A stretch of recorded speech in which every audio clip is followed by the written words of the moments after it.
So this old crazy chick in Macon tried to kill our drummer one night. Really happened. Yeah, Matt Trevitt was his name. He was the first drummer on the first record. He came into the practice room one day, about in tears. Felty and I were in there goofing around. Trevitt about starts crying. He said, "Man, Christy tried to kill me last night." We thought he was kidding. He wasn't kidding. So we're like, "Well, what'd you do to get us so damn mad?" He goes, "Man, she took my .22 pistol and got that thing out and cocked it and stuck it right in my chest." And once we realized he wasn't kidding, I was like, "Damn, man."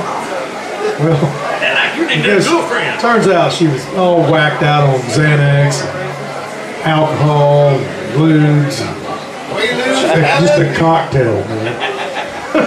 So, long short, I started playing this ditty. The first thing that came to my head, trying to make Trevitt laugh, because he's pretty upset, man. Because I thought she's gonna kill me, man. Lucky to be alive. Crazy, that's the first thing that jumped out of my mouth. So we just started goofing around with it. I started playing that little melody. And Felty was actually playing bass. He jumped in and started playing the bass to it, and Trevitt started doing the drums. And just kind of mindlessly playing this ditty. And then I started making up verses about just random girls just being nutballs, some of them. And it was so dang funny. After about 5 minutes, we just stopped. Said, "All right, everybody sit down and write a verse about some crazy gal you knew." So I wrote Trevitt's verse in the first verse, and Felty wrote the second one. Dad wrote the third. We went in the studio to record it. We didn't even have a chorus to it. We haven't really planned on recording it. We just tracked it just for the hell of it. Jim Bickerstaff comes in down at Johnny Sandlin's in Decatur, Alabama. He goes, "Man, that's a catchy song. You ought to write a chorus to it." So Jim and I sat down the hallway. He wrote 2 lines, of course, and I wrote 2 lines. And I walked in the vocal booth and sang it.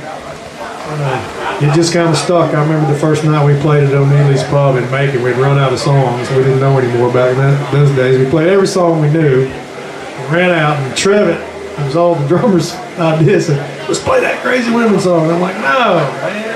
No." And we don't even know that. So we played it, and I mean, from the first night we did it, people just swinging out of the rafters after about the 3rd verse. And we never could figure out why our girls liked it so much. It was just blatantly making fun of it. Yeah, I'm crazy. You are. So now we've got about 785 verses. And we can change up anytime we want. But we got a funny song in it. So I got to tell you that both Darius Rucker and Jake Owen have both called me about cutting it. So I don't care which one of them cuts it. I wish one of them would go cut it. It'd probably be a big hit for one of them.